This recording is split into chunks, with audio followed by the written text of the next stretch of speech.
Hi, I'm looking for someone who can help me build a website for my bakery business. Hi there, I'd be happy to help. I've worked with small businesses whose goal is to expand their services online.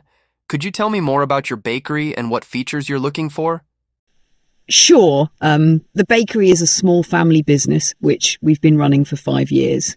We sell cakes, cookies and bread, but we also take custom cake orders that people can book in advance. The website should have an online shop where customers can browse products and place orders directly.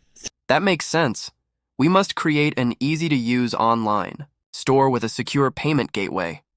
A section for custom cake orders might also attract more customers, especially those who prefer personalized cakes. Would you like a booking form for those orders? Yes, that would be great, but I'm wondering, could we a photo gallery which shows the cakes we've made before?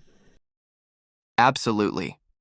A gallery should give potential. Customers a better idea of your designs. We may also add a review section where customers can share their feedback. That sounds perfect. Another thing I've been thinking about is a blog section where I can share recipes or baking tips. Do you think that would be useful? Definitely. A blog might help drive more traffic to your website, especially if you share content that people are searching for.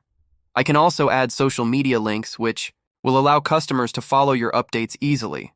That's a great idea, but how much will all of this cost? It should depend on the features you need. Based on what you've described, the total price might range between $800 and $1,200. I could manage that budget. How long would it take to finish everything? The whole project should take about 4 to 6 weeks, depending on how quickly we finalize the content and design. There might be times when I need your feedback on certain elements. Of course, I will make sure to respond quickly. What about maintenance after the website is live? We can offer a monthly maintenance plan which covers updates, backups, and small fixes.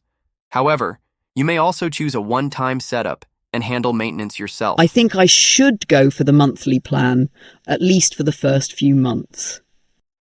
That's a smart decision. Once everything is up and running, I will show you how to update basic content on your own. Perfect. Let's get started then.